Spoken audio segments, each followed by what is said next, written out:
Hello, everyone. Today we are going to be continuing um, um, the Young Lords, a Radical History. But as always, we will begin with reading the Statement of Unity for the Second Rainbow Coalition. So let me just bring that up. Just just bring it up. Statement of Unity, Statement of Unity, Statement of Unity. There we go. Okay.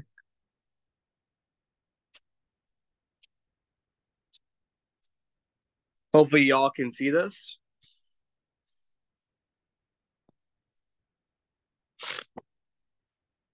I'll begin reading the Statement of Unity preface.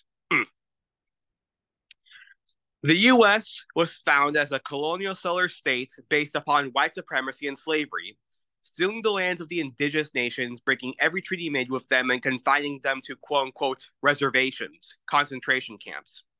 As the country became more powerful, the eagle sunk its claws into other nations, making war on Mexico and grabbing its northern territory, invading Cuba, Puerto Rico, Hawaii, and the Philippines, and either annexing them outright or making them into colonies or neo-colonies.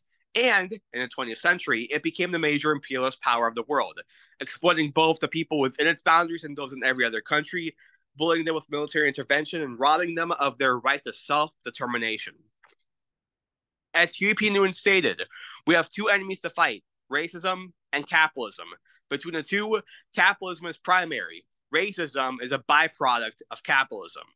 The working people of the world, of every ethnicity or nationality, face a common enemy that is destroying life on Earth.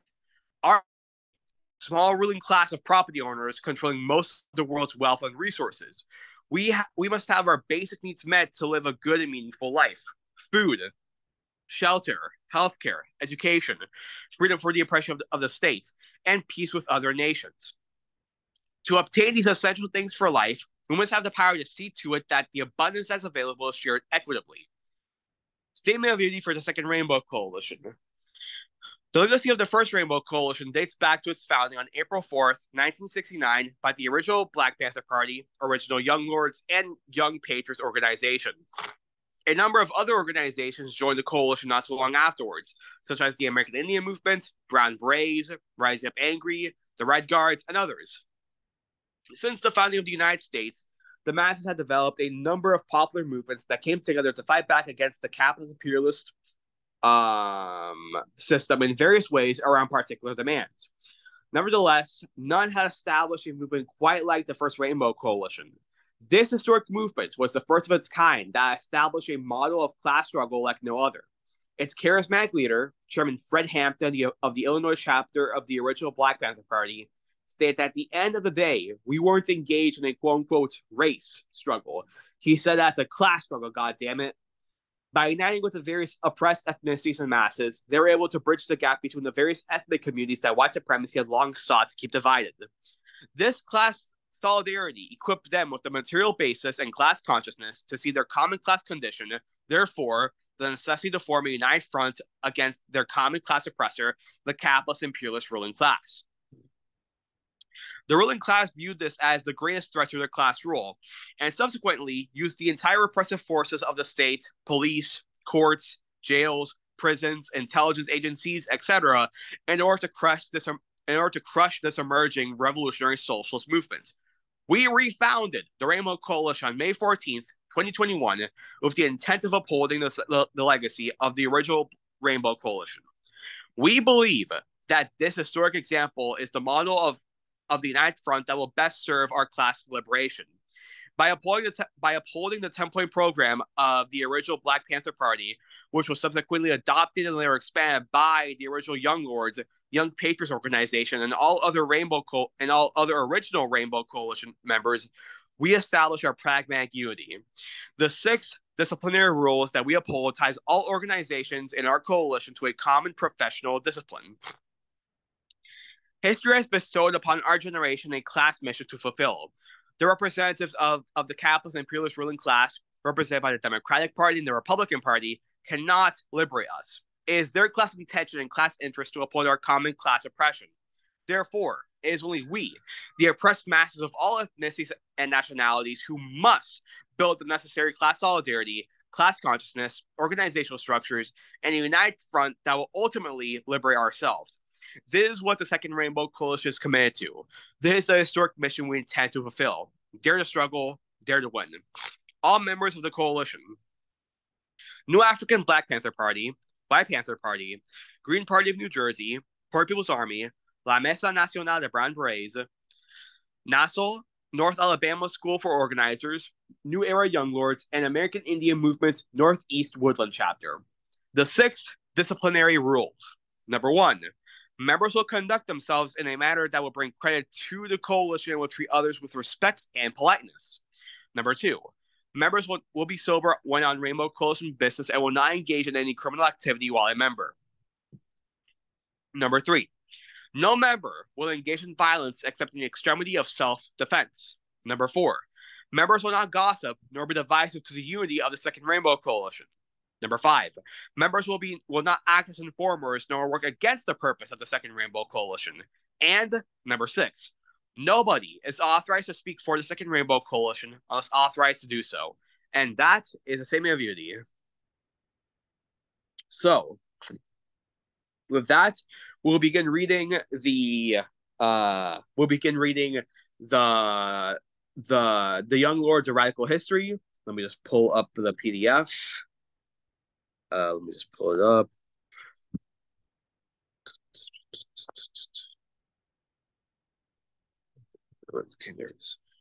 Okay. Right. There we are. And we will be reading pages 146 through 154. 46 through 146. 146. All right, there we are, 146.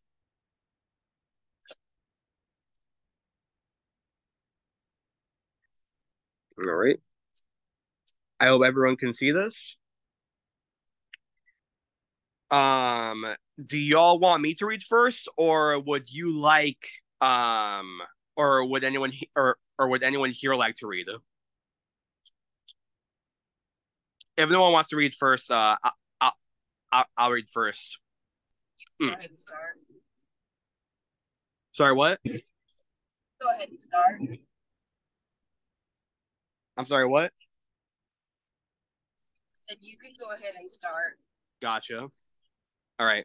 Saving the children from lead poisoning. The Young Lords' protests and relationships at Metropolitan Hospital set the stage for one of their most consequential campaigns, tackling the long-standing crisis of childhood lead poisoning. Identified as a district condition in the first decade of the 20th century, childhood lead poisoning, more serious and potentially fatal than its counterpart among adults, is usually acquired through contact with objects that contain lead. Lead is a neurotoxin whose damage to the brain is irreversible. The more acute cases of lead poisoning can cause mild or severe mental incapacity, persistent vomiting, epilepsy, kidney disorders, and most extreme case, a swelling of the brain that usually leads to death. In the 1960s, scientists already believed that between 10 and 25% of children living in the slums of eastern and midwestern cities had absorbed dangerous quantities of lead. Even worse, research suggested that in the decade of the standard allowable levels of lead in the blood were, quote unquote, 3 times higher than those that today prompt aggressive deleting. I believe that's how you pronounce it. Although lead-based paint was discontinued in the 1940s, the failure of municipal governments to enforce housing codes requiring landlords to remove old coats of lead-based paint from apartment walls contributed to the crisis. In 1960s New York, 43,000 quote-unquote old law housing tenements tenements deemed unfit for human habitation, quote unquote, in 1901 continued to house predominantly Black American, Puerto Rican, and Chinese tenants. The threat of lead contamination among children in these tenements was ubiquitous. In fact, public health advocates and government officials were aware of what came to be known as the lead belt. According to a a memorandum prepared for Mayor John V. Lindsay by special assistant Wenner H.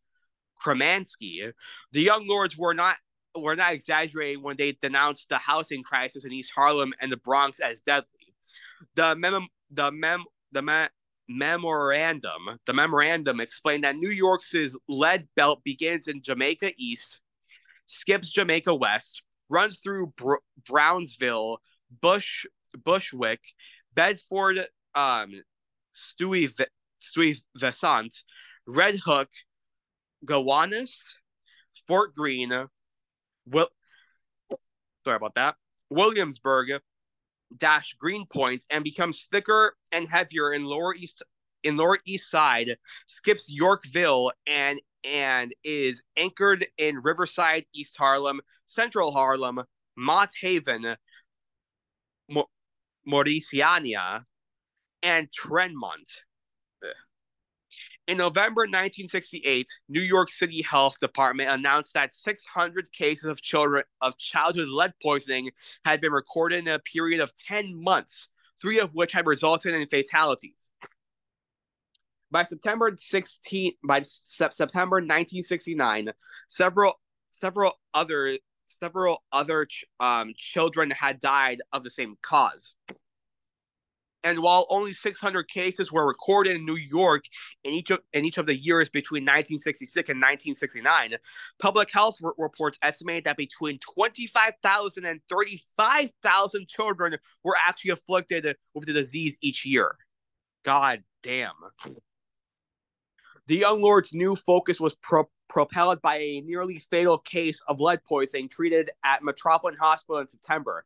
After falling into a coma due to advanced levels of lead in his bloodstream, 2-year-old Gregory Franklin emerged from the hospital with permanent and severe brain damage. His case illustrated the social and economic dimensions of the epidemic.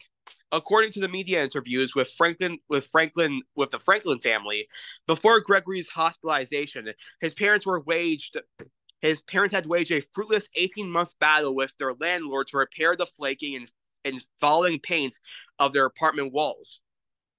After Gregory's sister also tested positive for lead, it was suspected that a great number of children in their tenements were in danger, especially since the Harlem building had close to 100 outstanding violations. The young boys' tragedy was the latest in a string of cases of plumism or lead poisoning among children in the city. Before the Young Lords launched their lead offensive, other groups attempted to bring attention to the issue. In the late 1960s, concerned activists, community groups, and politicians initiated a series of local efforts to pressure New York's government offices to implement preventative programs that had already been adopted in Chicago and Baltimore. The Citizens Committee to End Lead Poisoning, for example, was founded on August 8, 1968. It was launched at a community meeting in Brooklyn following the death of a child at King's Hospital.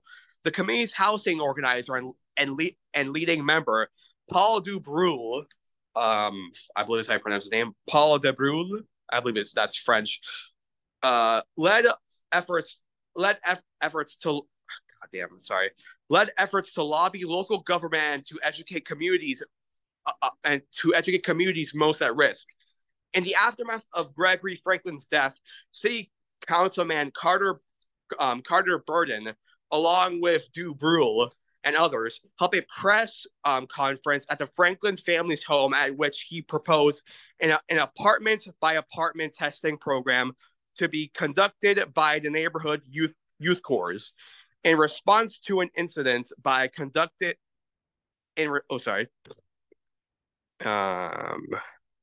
sorry. sorry, to be sorry, an apartment-by-apartment testing program to be conducted by the neighborhood youth corps in response to an incident of lead poisoning in the Bronx earlier that year. Representative Edward Koch also wrote a series of letters to Mayor Lindsay informing him that even Mayor Richard J. Daley of Chicago, notorious for his unscrupulous political practices, had a more advanced lead poisoning preventing program that existed in New York. The Franklin case outraged. The Franklin case outraged the young lords, who had trained their eyes on the lead issues since September. Because of their work at Metropolitan Hospital, the Young Lords organization, YLO, was well poised to move quickly into lead organizing. With the November 1969 election fast approaching, they got to work. As in the garbage offensive, they approached the new lead offensive both strategically and practically, replacing their tools of brooms and garbage bags with scientific papers and diagnostic tests. They knew that BioRed Laboratories was donating prep. How do you pronounce that? They knew that BioRed Laboratories was donating prepackaged, prepackaged lead screening kits in the city. For the young lords, quote unquote, half of the battle lay in obtaining these chemical kits to test the children of East Harlem. In a series of letters and phone calls in the Department of Health, the lords requested the kits. The department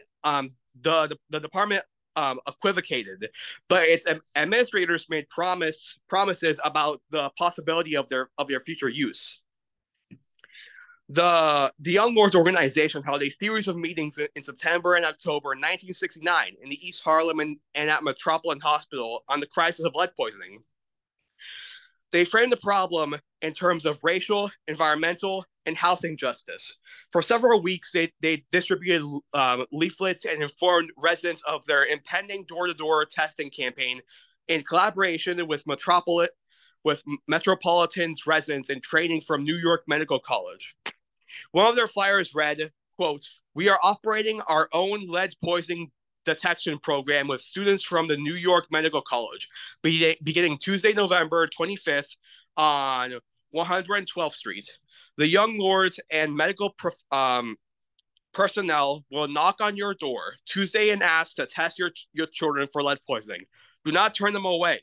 Help save your children," unquote.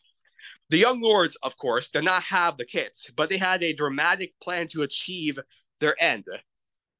As early as the garbage offensive, the group's Minister of Information, Pablo Guzman, had stressed the image of the group should project to the media.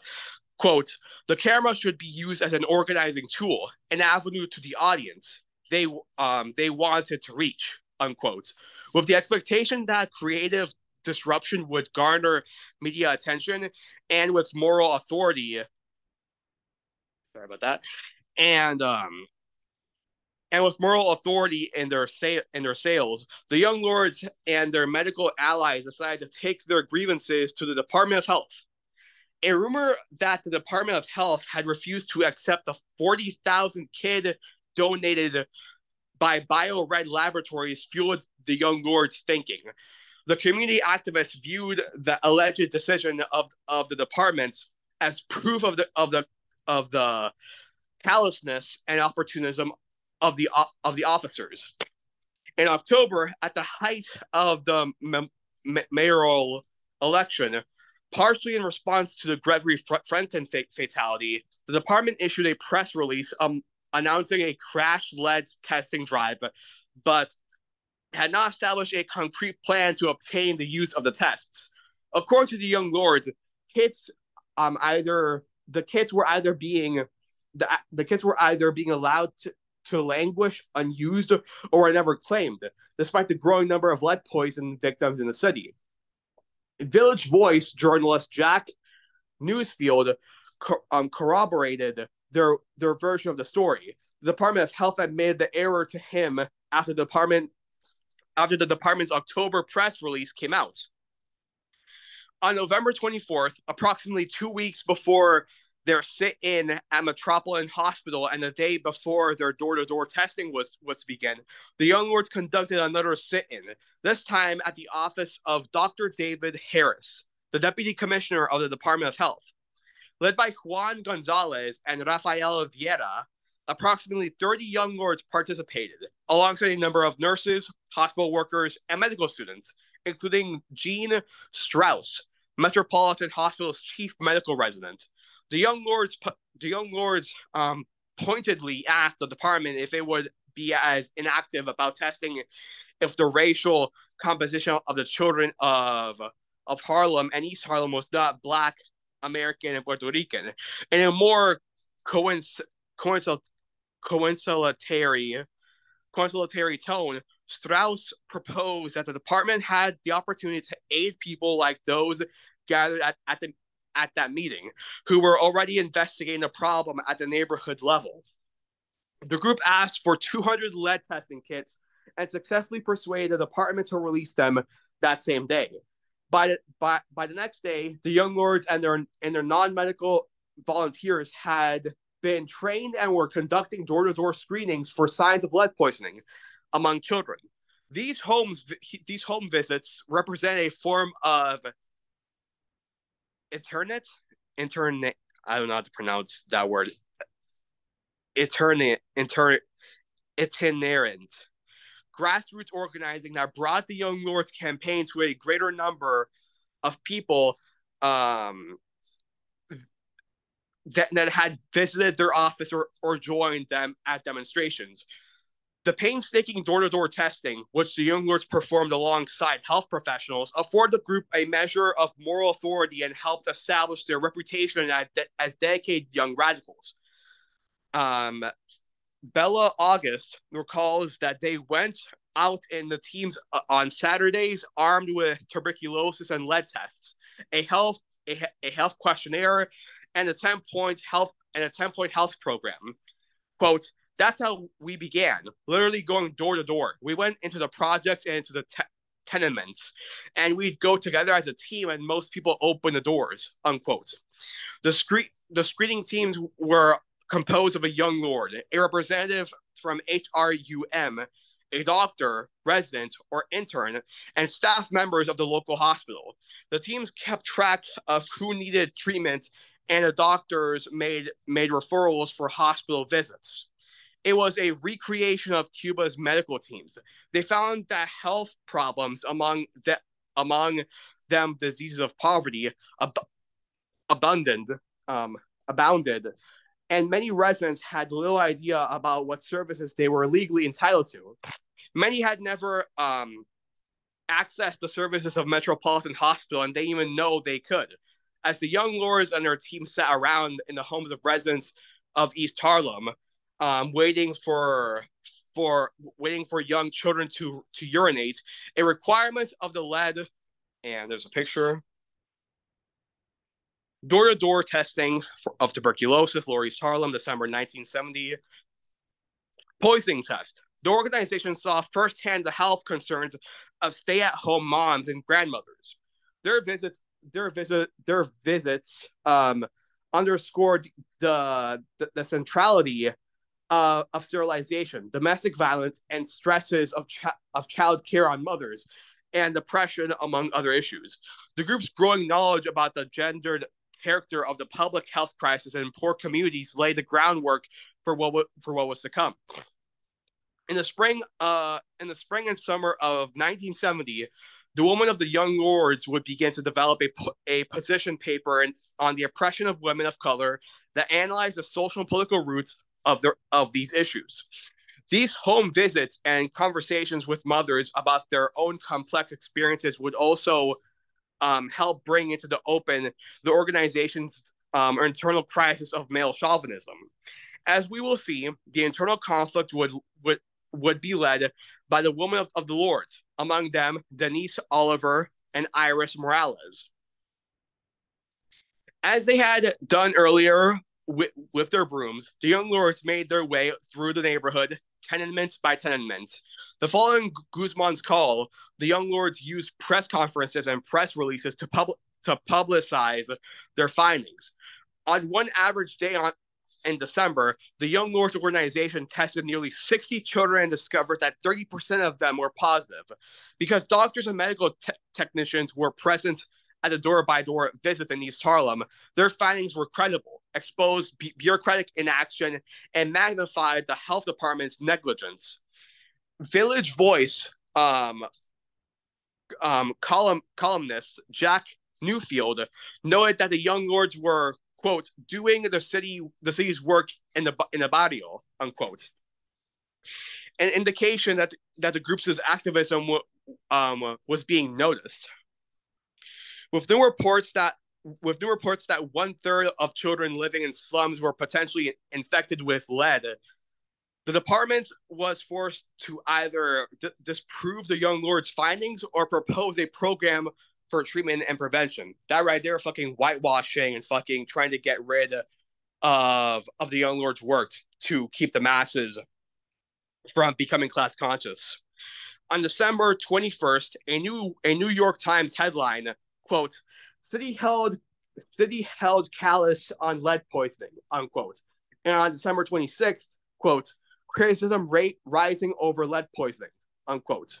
The president of American Public Health Association, Dr. Powell B. Cornley, in New York from Washington, D.C., publicly criticized the New York City Department of Health for refusing to test and charged that the race of the predominantly Black and Puerto Rican victims played a role in the way that the city handled its lead poisoning crisis.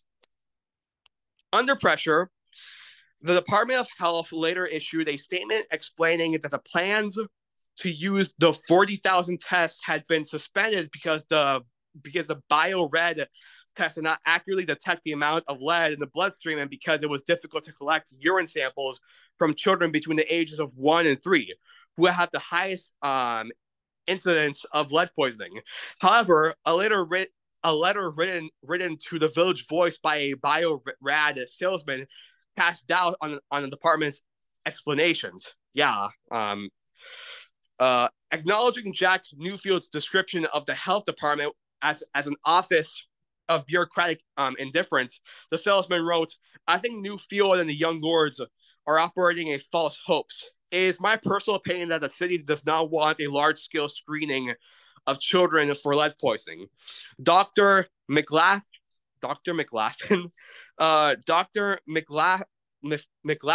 does not want to know for sure how many children are lead poisoned, because then the city will be obligated to do something about the situation.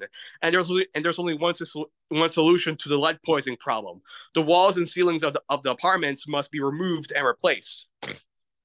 The New York City's new commissioner of health, Dr. Mary McLaughlin, was a specialist in the area of lead poisoning and appreciated the enormity of the epidemic and the need for an aggressive response. But she failed to share with the public the political and funding hurdles she faced or to press the appropriate resources. Without prosecutorial authority, the department was incapable of addressing a major source of the problem: the housing violations that were feeding the crisis of plummism. The notoriously lenient prosecution of housing code violations in New York City failed to enforce laws prohibiting the presence of lead paint on the interior walls of dwellings. A 1965 study found that in the year's cases involving exposure to lead, landlords were fined a total of $14 and an average of 50 cents per violation. The YLO lead offensive, however, succeeded in forcing institutional change. In a memorandum, Wenner Kremansky prepared in the early months of 1970, to Mary Lindsay, he included a series of questions about lead poisoning, which were likely posed to him either by the mayor himself or by his press secretary, Thomas B. Morgan. The questions and the answers presented the mayor suggest that the young lords had accomplished their aims to create a conversation in the city about childhood lead poisoning and to capture the mayor's attention. The question included, why are you evaluating the ALA aminolevulinic acid urine test? How many children in New York are at risk of having lead poisoning? What is the city doing about the program? And what happened to the Young Lords Project? That the Young Lords lead offensive was referred to as a quote-unquote project suggests that the mayor's office saw the efforts of the YLO as organized and intentional and not just the troublemaking of quote-unquote radicals. In an interview many years later, one of Mayor Lindsay's close advisors, Barry Goddard, recalled that, quote, the Young Lords were one of a kind. They were serious. They could not be persuaded to stop their muckraking of anti-poverty money, unquote. Of all the political activities the Young Lords initiated in the fall and winter of 1969 to 1970, the lead offensive had the most enduring impact. Although the YLO was not the only group that tried to bring attention to the issue of lead poisoning in the city, its bold and determined approach to the problem, just as the case of the garbage offensive, attracted media attention and simultaneously exposed and shamed local government to action. The Young Lords' strategic collaboration with health workers, the seriousness and commitment of their home visits demonstrated, and their muckraking finally brought a crisis that had been simmering beneath the surface of city policies to its boiling point. Hold on one second. I need to check if I am reading beyond the limit. I just want to check again, just in case. So page 143, that's where we're at. Page 143. Okay. Just want to make sure.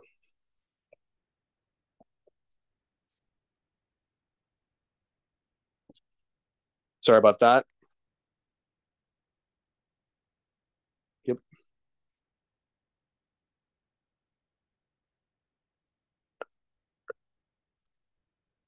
Sorry about that.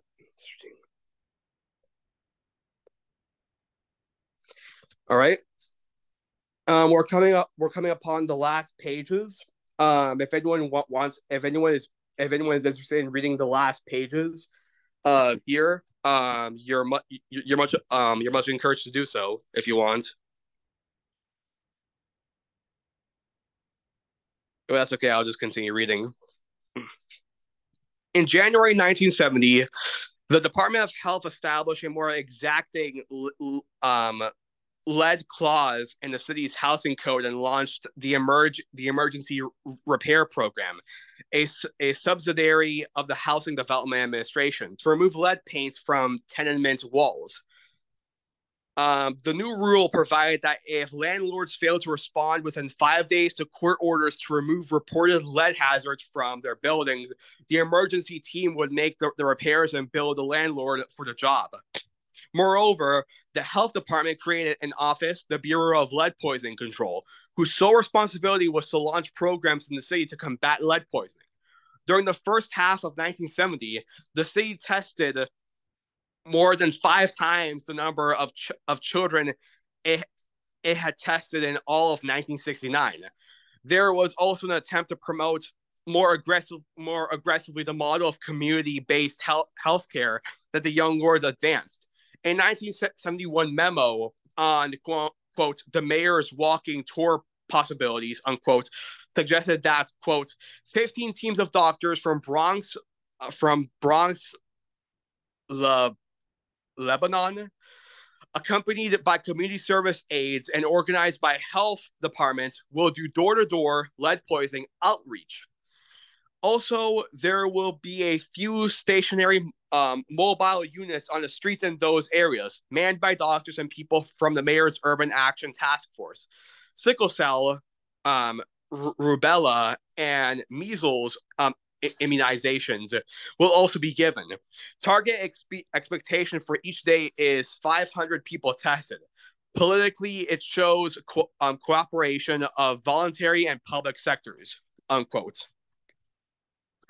In 1974, the American Journal of Public Health created Young Lord's activism for the anti-lead poisoning reform achieved in New York during the early 1970s. According to the journal, the politicization of lead poisoning was key to the passage of meaningful reform. Young Lord's militancy forced a public conversation about the problem in broader circles, and their propaganda voiced the community's aspirations for humane healthcare. When the Young Lords emerged in the summer of 1969, the New York organization was led by a committed body of 5, and its activities were sustained by 15 dedicated general members. Its first direct action campaign had unequivocally inserted the group, and Puerto Rican's direct action campaign had unequivocally inserted the group and Puerto Ricans at large into the city's public debates.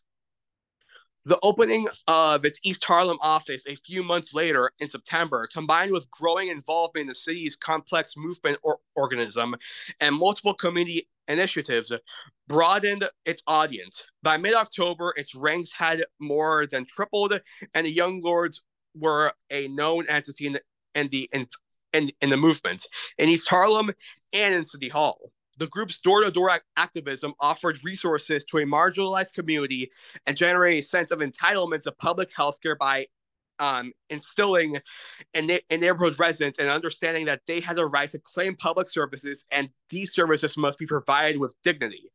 It also educated journalists, politicians, and New Yorkers at large about the public good and the ways in which race, poverty, and dilapidated urban environment injured the health and life chances of people of color. In the 1960s, the impact of racism and poverty on the built environment was a revelation and became a central facet of the analysis and efforts of the early environmental movement's politics. The Young Lords' activism around Metropolitan Hospital and the lead problem embodied the environmental awareness. Their challenges to medical discrimination, demands for dignity and equality in healthcare, and proposed socialized medicine in place of the country's for-profit medical system served as a potent example of how the reforms and aspirations of the Cuban Revolution seeped into American society. The Young Lords' efforts and those of the larger health rights movement challenged common conception of what organizers of color stood and fought for and won in the age of Black power and civil rights. And that is it. Ooh, that was awesome. And then we'll begin reading chapter 6 later. That was awesome. Does anyone have any thoughts on what we just read?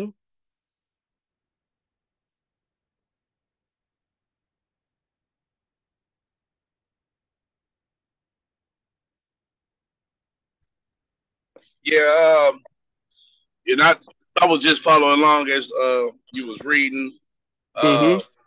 I think one of the things it shows is like it reminds me of when the Black Panther Party started doing a food program, and the government they said they couldn't feed the people. You know what I mean? And that was exposing a contradiction within the system that eventually led him to starting a WIC program and giving kids not only breakfast but also lunch and stuff like that. You know what I mean? And that's one of the things that these survival programs and some of the contradictions that these survival programs and exposing different things in the system will force us to leverage our power of the people to expose contradictions to meet the needs of the people. You know what I mean? Like from the garbage situation offensive to this lead offensive, it's been a lot of changes because they expose these contradictions. You know what I mean? But it had to be the people organizing themselves, coming together, and doing so in a strategic manner to expose why these things that the system is doing to us have to be remedy. You know what I mean? Yep. So that's another thing we see the young lords taking on all these different social issues and doing so in a way to help, resolve some of the issues. That's why, like Huey said, these are survival pending revolution. You know what I'm saying?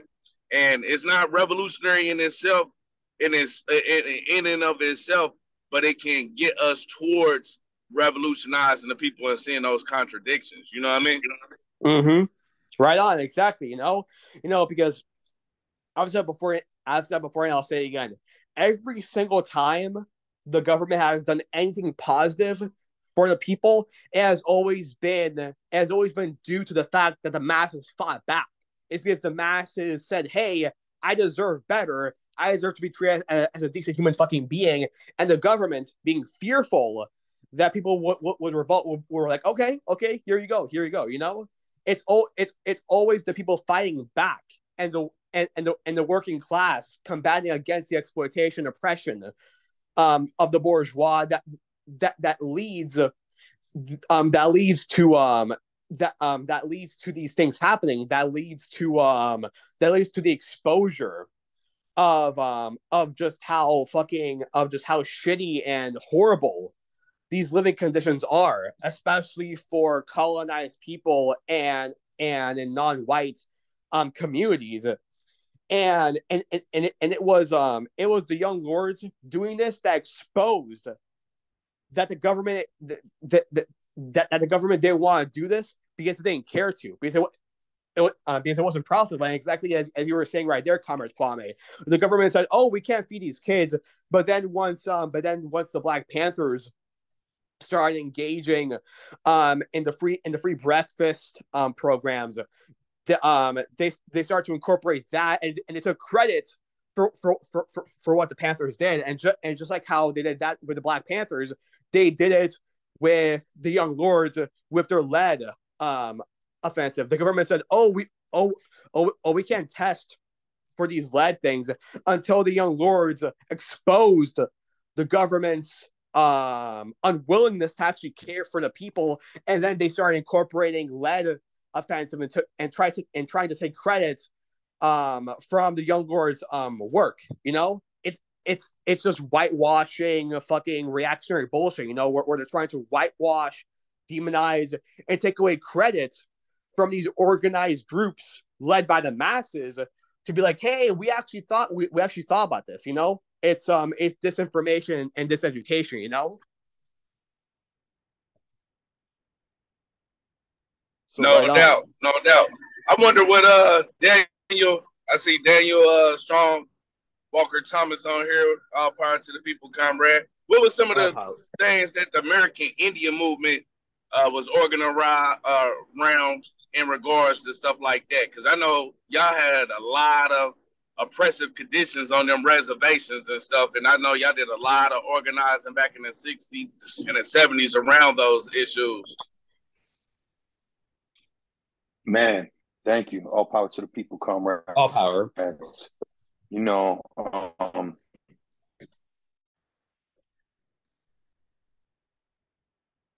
American Indian movement, basically, we have to give credit to the Black Panthers and to the Young Lords and to others who were really leading the way and bringing truth to power back then. What we ended up doing is, because we have to deal directly with the federal government, and in between the federal government is often a corrupt tribal government. So we're facing two different corruptions here. And so basically what we've also often had to do is do what other communities have had to do, take care of our own. And that includes a lot of growing, a lot of the food sovereignty during the Wounded Knee and the Pine Ridge Reservation of South Dakota. Food sovereignty became an issue there because the food pipeline was really what was going to stop that movement, that siege, and so that really sprung the idea to begin to grow food for sovereignty and empower. So we had to do a lot of feeding of our own. We continue to do that. Hunting rights is a part of that, believe it or not. Going out to our traditional homelands and hunting our own food, teaching how to grow, all that is for services for the belly. as far as social services and as far as mental health services, spiritual services, we're still denied. We have a very high addiction. Trying to heal in a traditional way, opening up our sweat lodges, opening up a lot of our traditional ways for people to come home. But we really lose a lot to addiction and to alcohol as a whole. And as a spiritual, we even have pushback because, American Indian movement is a spiritual movement first and foremost. And that's what brings us all together. All the different chapters come together on that basic concept. And underneath that is a lot of times you'll find that the Christianity or the Christianization of our nations have really taken its toll to the effect that we still have the idea that practicing traditional ways is taboo, even in our own communities in lots of spaces. So, all power to the people. We've been really working on, and since the 70s, since the movements really, all showed their heads and leaders really came up organically, we believe it was time for Creator to show a lot of us now the ways by doing it back then. Man, we have to pay homage and respect to the Black Panthers. We have to pay homage and respect to the young lords because Russell Means himself was quoted as saying that he's learned so much from the party and so much from other movements or religion is a major part of which I'll speak about another time with Bro Comrade Kwame, and others if we want to share that story. But basically, what ends up happening is that the American Indian movement begins to connect worldwide with freedom fighting organizations. And a lot of that the Rainbow Coalition. So all power to the all power. Right on, it's all of these movements fighting together and combating the oppression of U.S. imperialism and providing for one another, supporting one another. That's going to lead to us having revolution.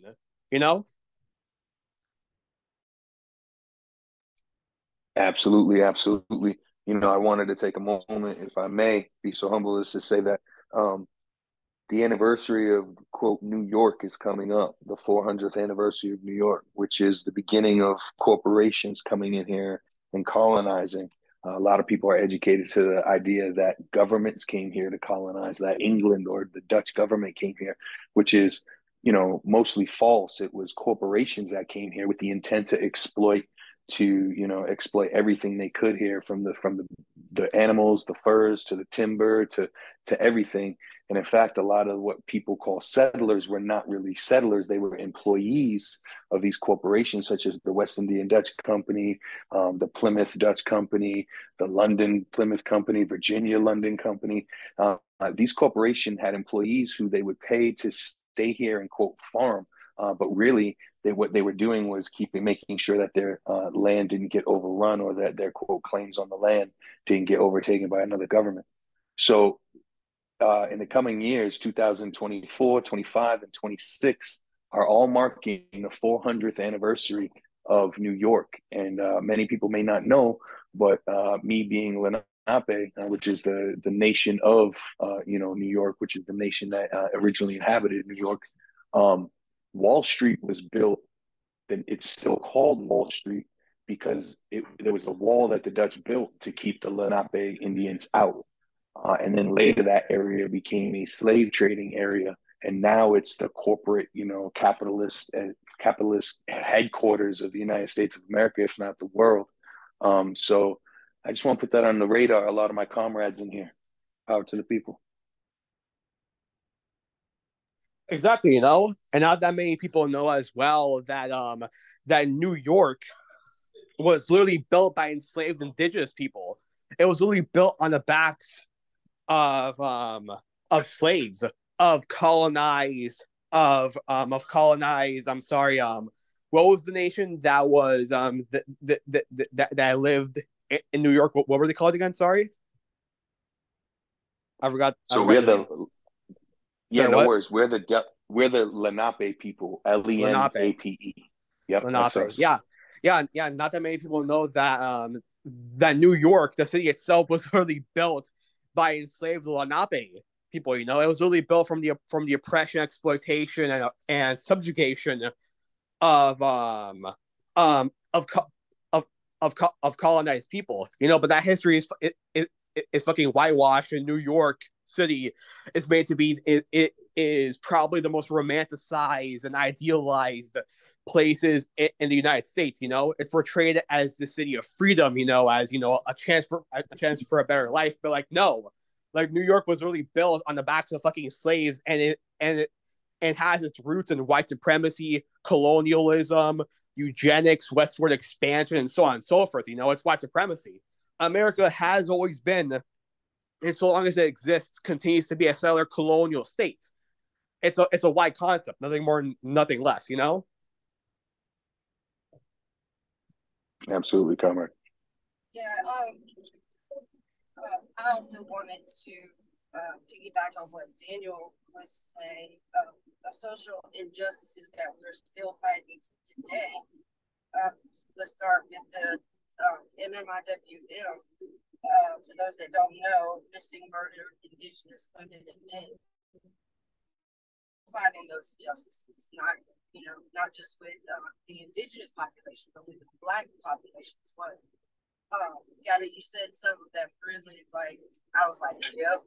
But you said the government co-opted almost everything that we have fought for. Even with the Black community, we can talk about the WIC program. We can talk about breakfast in the morning for the kids. It's just we as the community have to continue to fight and continue to put our voices together in order to continue with various social institutions that we need to implement. And we can't do that if we're not unified. So it's the Second Rainbow Coalition to me, which is just amazing. Right on.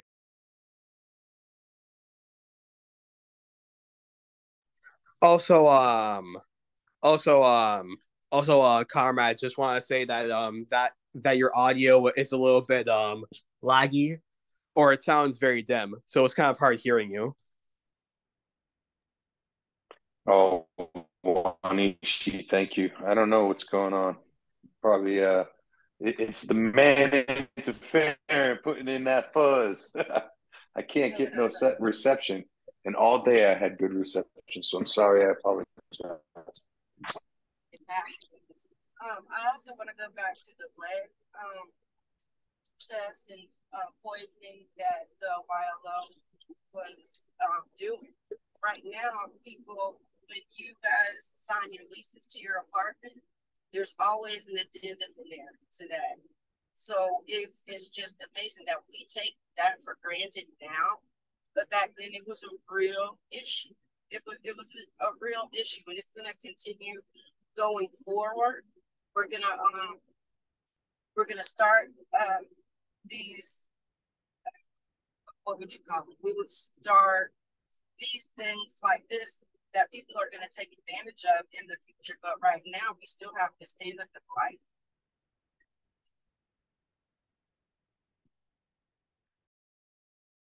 fight. Exactly, comrade. Exactly. You know, the survival programs that the Young Lords did.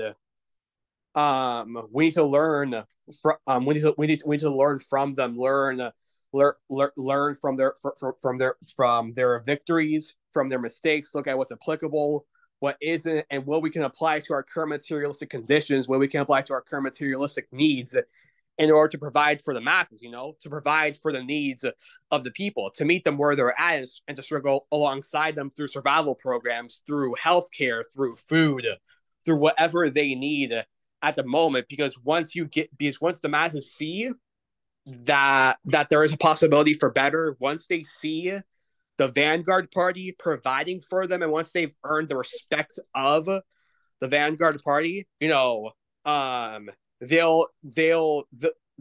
begin engaging in the activity of the party. They'll begin engaging in the ideological and political line of the party, and they as well will soon adapt a critical and scientific analysis of their community and engage in organizing, engage in class struggle, and building survival programs.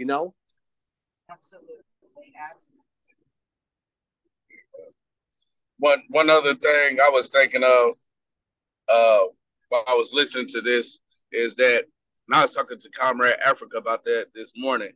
Mm-hmm. A lot of times, like what we see with the Young Lords, we see with the Black Panthers, American Indian Movement, all the various different organizations, is that they came out there and started doing the footwork.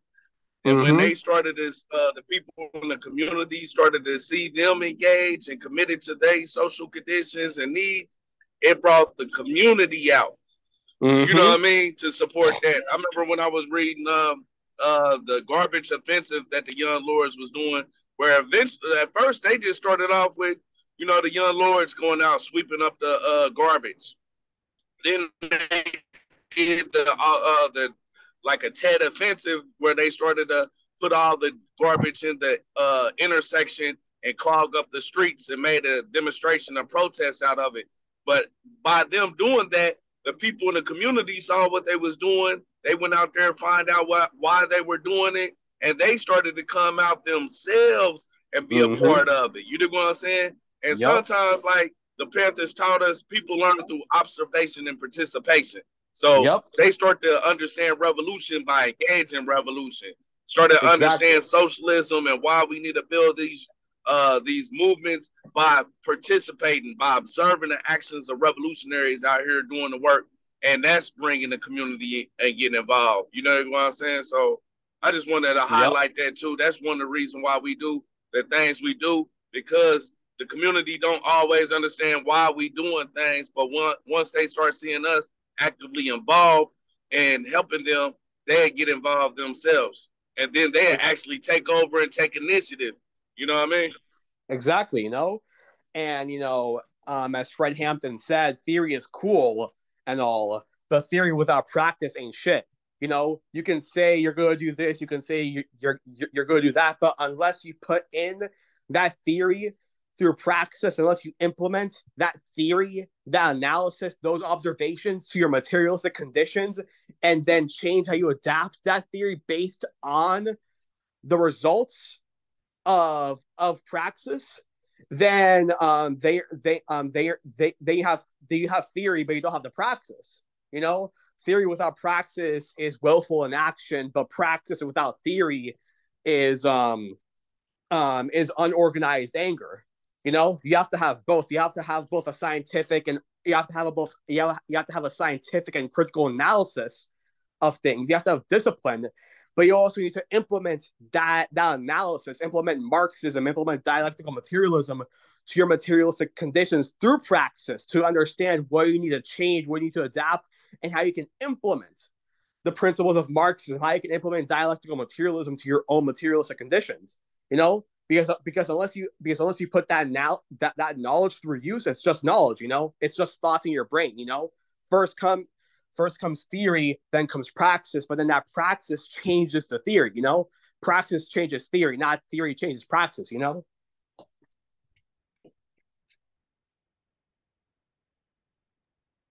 Powerful words, powerful words. I like those. Thank you for that. That's an educational statement into itself. One of the other things we face is that, especially in the American Indian community, only speaking from our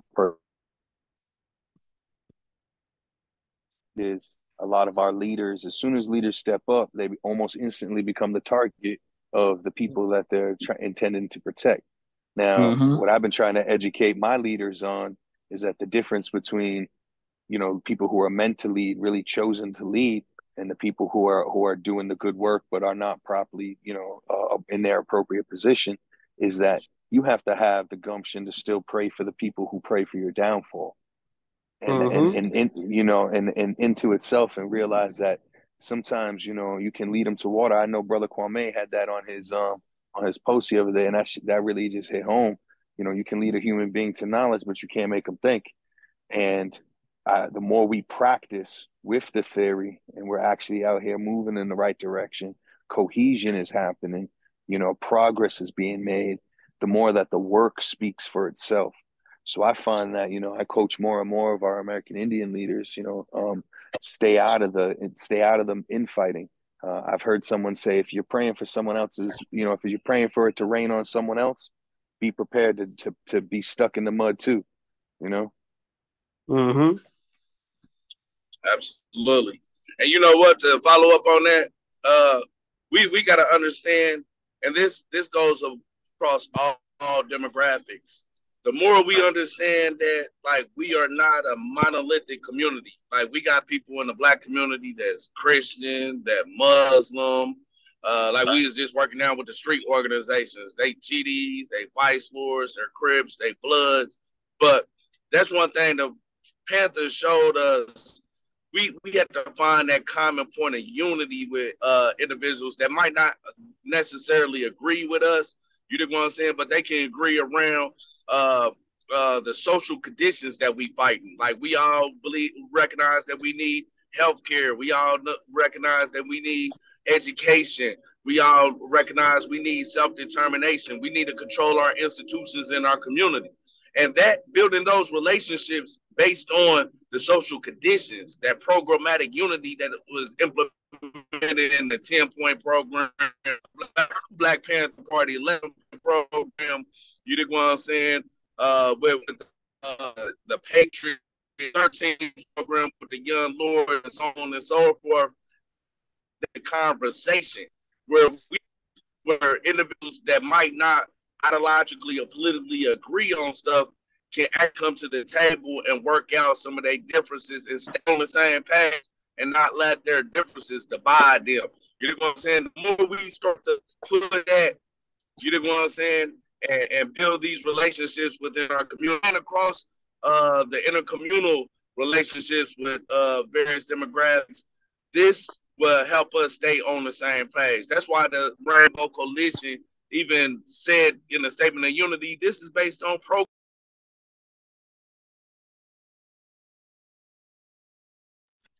Oh no. I don't know what happened. I don't know why Comrade Kwame left. Oh, there he is. Comrade Kwame, you there? All right, it kicked us out for a minute. Y'all still hear me? Yeah, it kicked us out for a minute. We still on the highway. But I hope y'all heard what most of the stuff I was saying. I was pretty much, that was some summation of everything. Yep. Yeah. Powerful words. Powerful words indeed. Man, and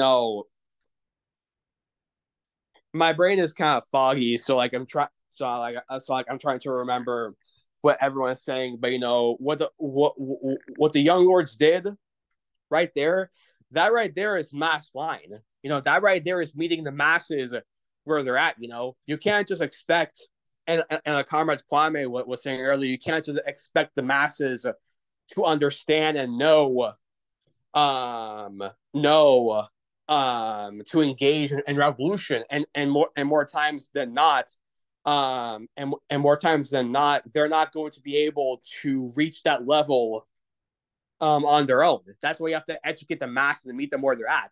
That's why you have to build that class consciousness through praxis, through survival programs, through cultural revolution, through mass line, through meeting with the masses where they're at, connecting with them, striking alongside them by being a part of their materialistic conditions, being a part of that, and taking all of the ideas scattered across your community and transforming them into organized, genuine actions towards liberation.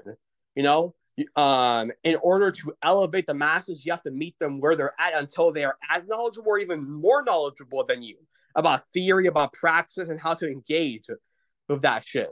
You have to, and once you meet them where they're at, once you engage in them through survival programs, through giving them their needs, once they see you providing for them, they'll come to respect the Vanguard Party. They'll come to adopt the ideological and political line of the party, and then they themselves will begin organizing, will begin class agitation, will begin in engaging class struggle, and then they will begin educating others, teaching others, engaging in those survival programs as well, you know, and and you know, and depending on our materialistic conditions, all of our communities are going to have different materialistic needs. You know, the materialistic needs of Kwame's community are going to be different from my community, and the materialistic conditions of the West Coast is going to be different to the materialistic conditions of the East Coast. You know, how we implement Marxism, Leninism, Maoism, and Pantherism to each of our communities will be unique, because each one of our communities has different needs, has different materialistic conditions, and how we adapt that theory through practice is going to be different, because as dialectical materialism teaches us, nothing ever stays the same. You know, everything is constantly changing, evolving, adapting, going through stages of opposing forces, of contradiction, and so on and so forth. You know, so it's important that we adapt our theory to ever changing materialistic conditions. So right on. No doubt. I want to hear what Tristan. You've been a little quiet. Like what do you get out of the book reading and the conversation and the dialogue we've been having? Mm-hmm. I honestly had no idea that the Young Lords did all that, and I think that only a lot to learn from. I'm sorry, can you guys hear me? Yeah, we can hear you. Okay, yeah, we good. hear you. Good, because like the microphone. Okay. Anyways, yeah, I think that's interesting that the Young Lords did that, and there's definitely some things to learn.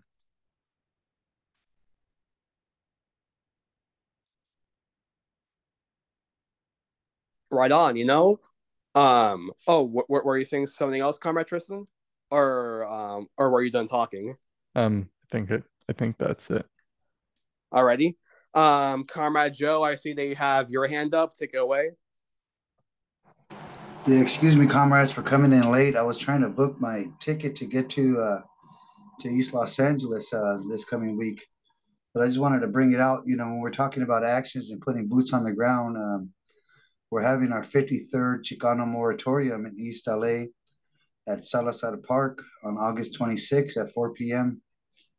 And we're going to be bringing up Chicano self-determination, legalization for all the undocumented, community control over killer sheriffs, no on U.S. NATO wars, and to protect our public education.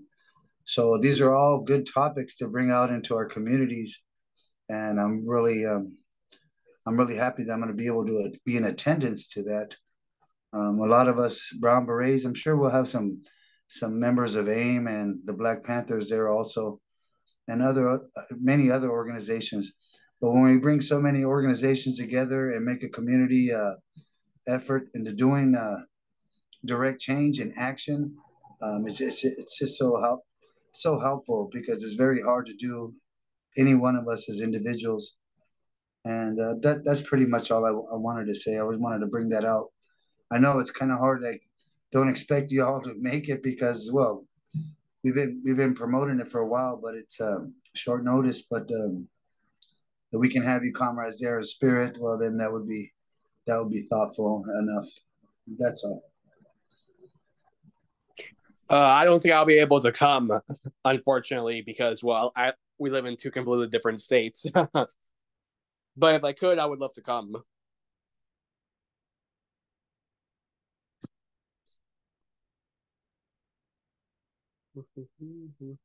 Where did you say that was going to be at again, comrade?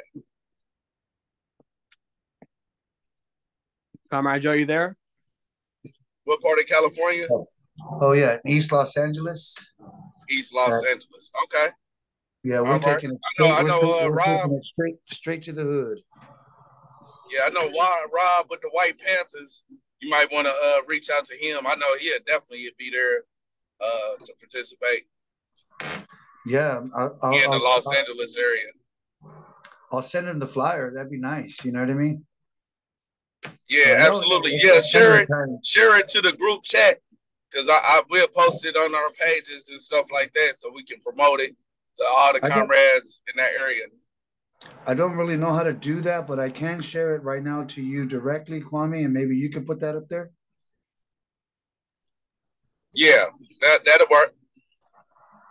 Yeah, thank If you, I may brother. be humble as to ask for that agenda, those agenda points you spoke on, American Indian Yeah. Movement would like to echo that as indigenous people. We'd like to echo that. So if we can get that, that'd be good too. Yeah, let me see. Send it. Well, it took me like almost 3 hours on the phone with to get the airline stuff because I put the wrong email and like to change it was hell. I was like, what the heck, man? So it kind of discombobulated me, even got me late to this meeting. But I'm gonna send it to you right now, Kwame, and maybe you could assist me in putting it out there because I don't know how to do that. Okay. Yeah, I put it in all the group chats. I'm doing it right now. I just shot it, brother. Thank you.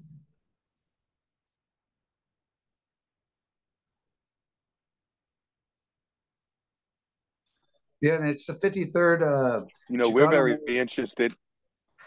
It's the 53rd Chicano moratorium, and let me explain. In 1970, uh, the Chicano community of East Los Angeles got together, and they were protesting about students' rights and right to education and equal education. They were talking about the Vietnam War, and a lot of the blacks and Chicanos or people of color were always put on the front line, and our casualties were in way greater numbers than those that were of the Caucasian race. And usually, because they had went to 1 or 2 years of college prior, they got put in a position where there wasn't on the front enemy lines. So we were protesting that and how they targeted us, like even the sheriffs. So the sheriffs went in there, tear gassed us, billy clubbed us, killed two of our brown berets, killed our newspaper reporter for the LA Times, Chicano newspaper reporter that was talking against the Vietnam War and all the other injustices that were happening in the community. His name was Ruben Salazar, that was killed by a volatile projectile shot to the head. That was a straight out murder by the police. So we honor that August 29th. Of course, we're having it on the 26th this month because it's on a Saturday. Most people that have to travel far and stuff, it's not so easy to get off on a Monday or Tuesday. But anyway, we still honor that, and we have so many, like, we're reading on the Young Lords, and we read on the Black Panthers, and we read on some of the beginnings of AIM and what was happening in Wounded Knee back then, and in '73. But well, I mean, this was so powerful when all our organizations get together and learn about one another. It makes us stronger all together and unified. And maybe there, I'll leave with that. Thank you.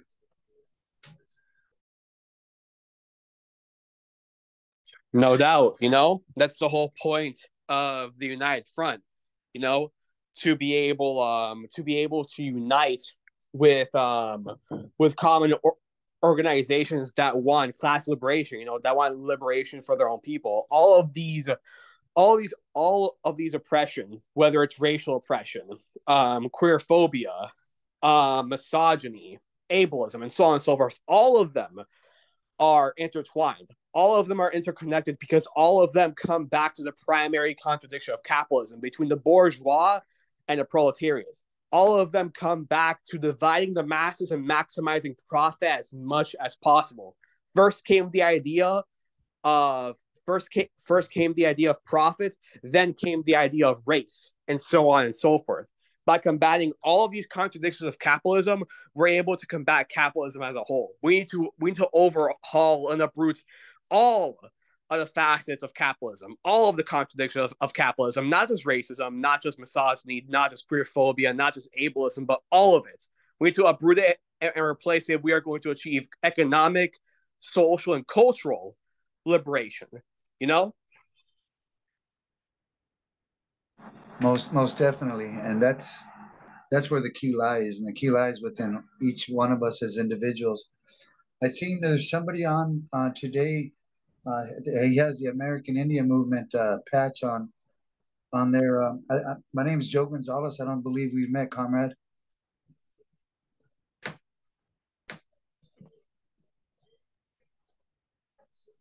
Hey, comrade. My name is Daniel Strongwalker Thomas. I'm the hereditary chief of the Delaware Nation, Lenape Lenape people, and I'm the co-director of the American Indian Movement, Lenape-Oking, which is Massachusetts, New York, New Jersey, Pennsylvania, and parts of Delaware. It's an honor and pleasure to meet with you. I represent one of the chapters, but as many may know, American Indian Movement is a spiritual movement. So there's many chapters throughout the country. We're all loosely connected, but when the call goes out, we all come support one another. First and foremost, I'd like to say, comrade, we've always recognized your people as the Condor Nation. We've had treaties and relationships with one another for a very, very long time.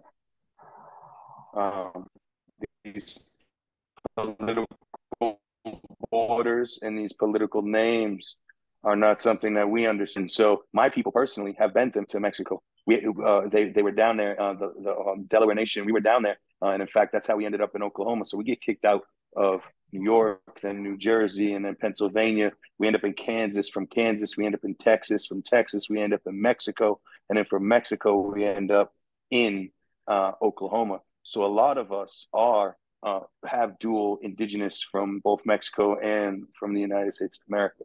So that long-winded to say, we've always been connected, comrade. Our people have always been connected.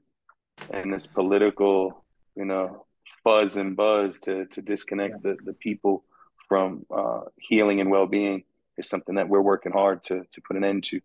So. Thank you. I appreciate that. On Facebook, I have a page, the Eagle and the Condor Coalition. I don't know if you're aware of it, but that's my page. And I've been working real hard with all Turtle Island tribes from all four directions and to unifying. And one of our major stances is for the freedom of Leonard Peltier. But at the same time, we bring up all kinds of other indigenous things that are going on, whether it be the murdered missing indigenous women, whether it be the pipelines, whether it be the uranium mining, and so forth. And so if you get a chance, you can check that out, and it'd be nice because I've been bringing a lot of unity, and then there's a lot of different heavy hitters in there. Terrific. I'm happy to join. I'll join it. I'll take a look now. I do a lot of work with Kathy Peltier, which is Leonard's daughter. In fact, we'll be in DC and then in New York for Leonard's birthday. I know there's going to be some action going on in DC for his birthday, as well as in front of the United Nations for his birthday as well. So anytime that we can connect the two groups in unity, and so we have Len Peltier. If there's someone your community can bring forward, maybe we can get the Black Panther community, the Young Lords, to bring some. I mean, that's a political, support. Yeah. Either way, count me in.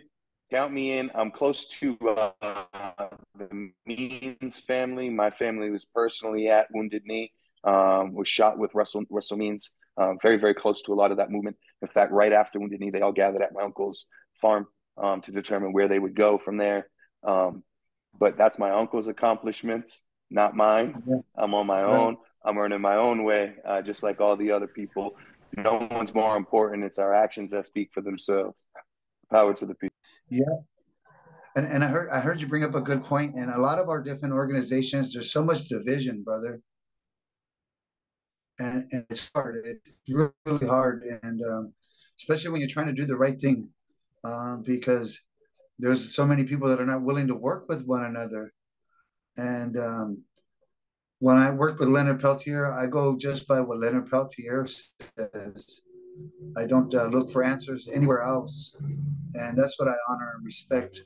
And I got his direct permission to make the Eagle and Condor Coalition and his blessing for that. So from a personal phone call and email, so that was really positive. So that's moving in the right direction right there, brother. And I don't want to take up the rest of the conversation. Absolutely. Nice I would say, yeah. no, neither do I. Neither do I. I would say that all of our communities are like burn victims. When you want to hug a burn victim, you're coming from a place of love and from affection. But because of what their body has been through, the reaction to that love is immediate, it's hurtful, and it's a reaction. What I'm learning to do myself is overcome that reaction and to just, it ends with me. They say bad things. Okay. I don't got to say bad things about no one else. So power to the people. You know, this whole Second Rainbow Coalition, Brother Kwame bringing us in, Comrade Kwame bringing the American Indian movement in, making a conscious effort to find us and for us to work together. And man, you know, power to the people. This is a powerful platform. Yeah, if you could see Absolutely. my little page, you're welcome to add me. I'm not really good on the phone, but or somebody can shoot him my information, and then we can. Yeah, I was gonna shoot him your phone number and everything, and vice versa.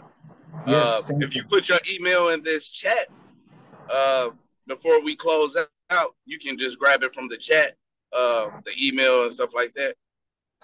I'll do that right now. I can type that in. Okay, thank you. Okay, but I also send it myself to both of y'all, so y'all got each other at least phone number to be in touch with. I see Daniel just put his email in there. When is that demonstration in Washington D.C., New York around Peltier, Leonard Peltier again, comrade?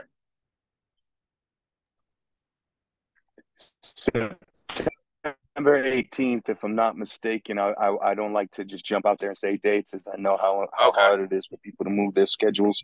Let me triple check that. But I believe Kathy's flying in, the Indian Collective, and a few of our other groups are going to be there. September 18th is my understanding.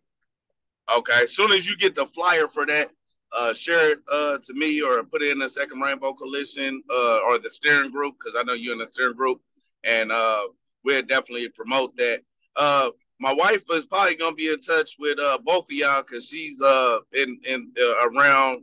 She organized around the missing, you know. But you haven't talked to Joe, right? Okay. But she does a lot around the missing. Her sister is missing currently. Thank her for that heavy work, bro. No doubt. So yeah, my mom is she'll probably missing, and she falls under that category. Well, your mother. Wow.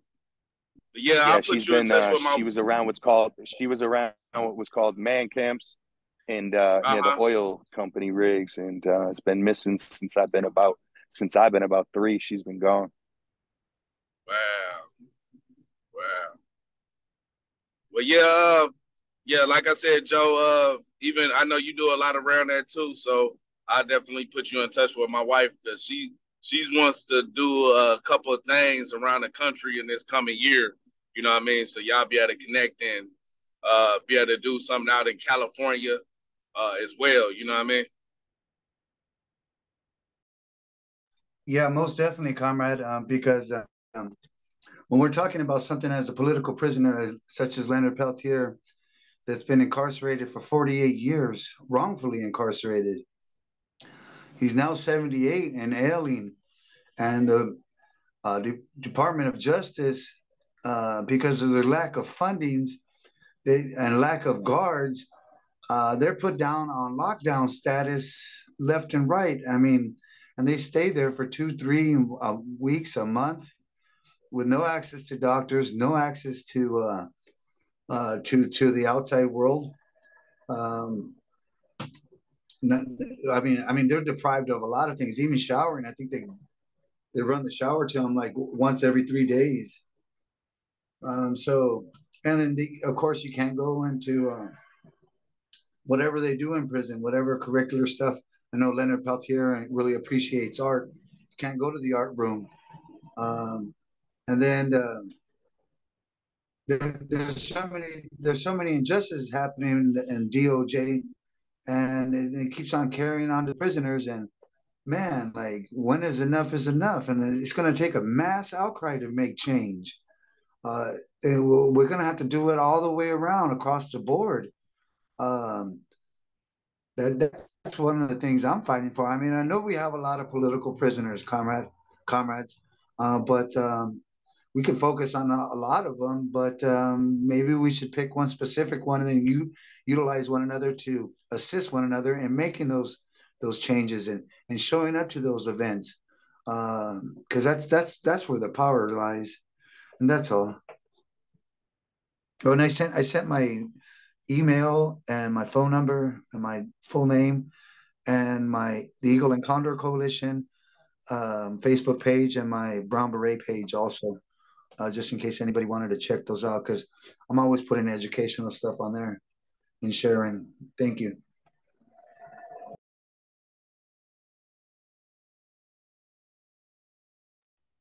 Wanishi, I'll definitely be reaching out, and Comrade Kwame, anything your lady needs, we're here to help.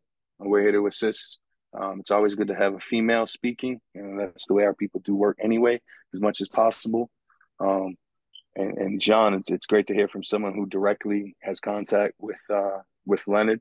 That's always good. You're right, and you're absolutely modeled perfect behavior here, brother, because so many people will take direction from something they heard or something they seen, and to get it right from the horse's mouth is powerful medicine. So Wanishi, to everybody for attending the circle today. Right on.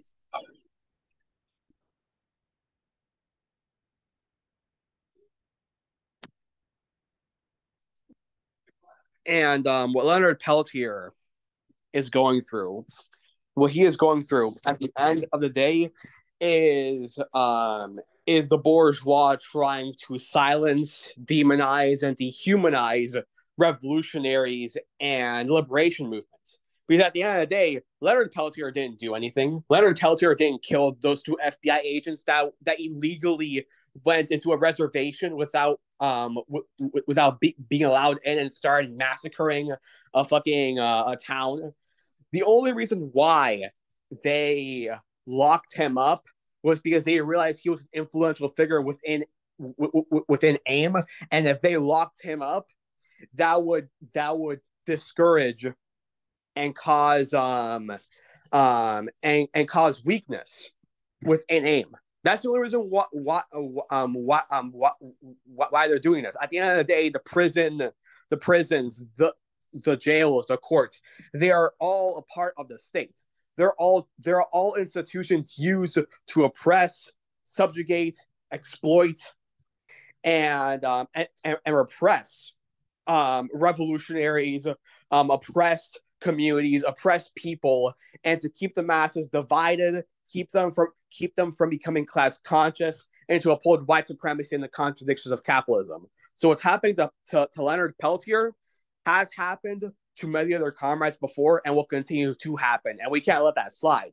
We have to shout out our voices and say what they are doing is oppression. He is a political prisoner who was falsely accused of something he didn't do, also that the bourgeois can uphold white supremacy and their fucking class interests.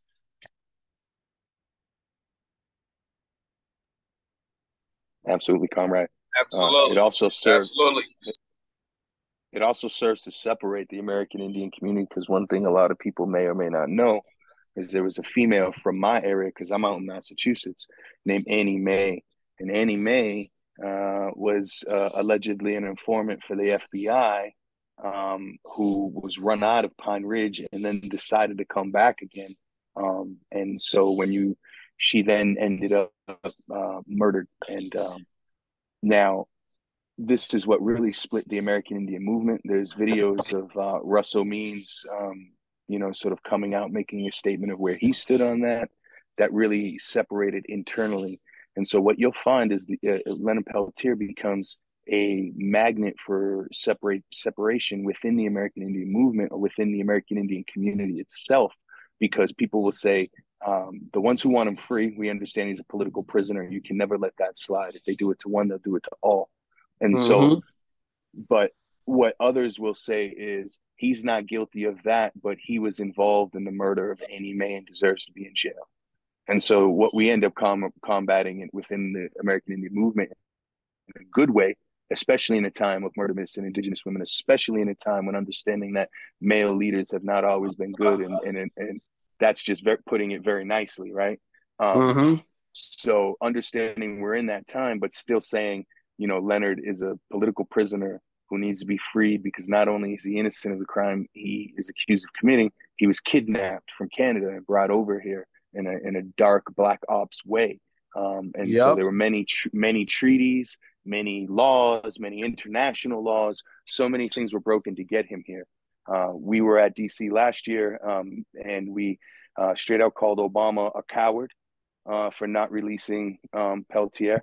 And more than likely, we'll be calling out Biden again because, we don't believe Biden or is ever going to free him because of course not. The pig is behind him. The pigs, the truth is what we have heard directly from Peltier's defense fund is that, putting it in our terms, the pigs will never, ever be okay with him being out. So any president who considers it will always feel backlash from not only the Secret Service, but the FBI and every single law enforcement, or what do they call, LEOs, or whatever the hell they're called. Those organizations are always going to stand up against his freedom because there was agents lost. And so we're dealing with corruption on level of everywhere. Thank you.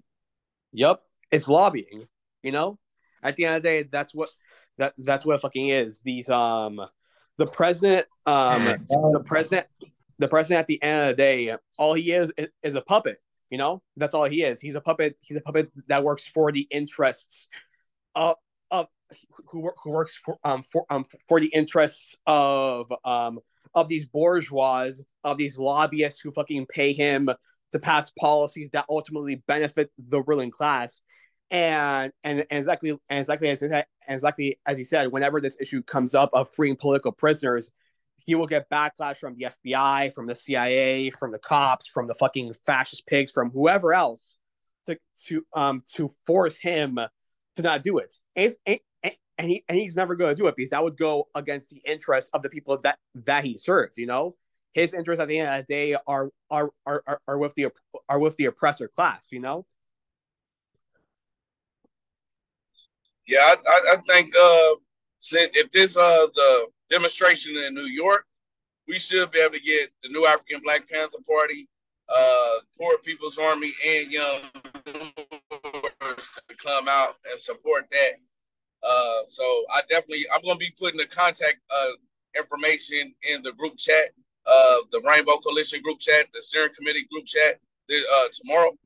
And I'll probably reach out personally to some of those leaders and let them know what y'all have in mind so they can come out. So it's not just the indigenous population or the Chicano population out supporting the release of Leonard Peltier, showing that we all support the release of Leonard Peltier. We've been seeing a lot of the Black Panther elders get out. It's time for a lot of the indigenous and Chicano elders to be freed as well. So yeah, we are definitely support. Thank you. I'll definitely keep you in mind on that one because I'm mobile, so I can be just about anywhere. And if we plan it with a time frame, I'll make sure to be in attendance.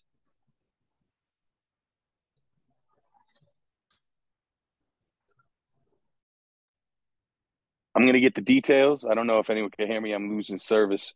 I'm going to get all of the details, including where we'll be staying. Yeah, and comrade, if you get a chance, I'll get my phone number on there. Give me a direct call so we can chop it up.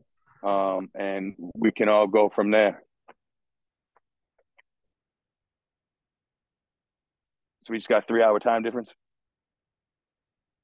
I'm in Oregon right now, so Pacific Standard Time. It's 12:59 here. All right, then. All right, I'm going to reach out this coming week if that's okay. Right on, right on. Oh, this coming weekend? Well, not on Saturday because we're going to be on that at the Chicano Moratorium. Yeah. No, comrade. I'm going to reach out at the beginning of the week. Oh, that's perfect. Okay, thank you. All right, bye. When he This was definitely a good discussion. I know we about 2 hours in. Appreciate you, Comrade Gabby. Of course. Always keeping a good dialogue and discussion around these issues. Right on. And it's important that we have these discussions. And as I've said many times before, as long as someone is watching these videos, and as long as they're being radicalized by it and they're encouraged to think critically and self-critically about themselves and the world around them, I consider that a victory. As long as someone is watching these lives that we do and they feel compelled to engage with their community and engage in radicalizing and applying a dialectical historical analysis on our current society and how we got here, that I consider that a victory at the end of the day. I consider that a victory for the proletarian movement, So right on, All power to the people. All power. Well, if no one else has anything else to say or to add to this, I hope everyone has a wonderful day. Thank you, everyone, for coming here. Thank you for anyone who may be watching this. And as always, all power to the people. All power to the people. All power. All power Let's stay strong. Let's stay strong, brothers and sisters. We'll see each other tomorrow night. Have a wonderful day, Absolutely. y'all. Have a wonderful Have day. a wonderful day, friends. Yeah,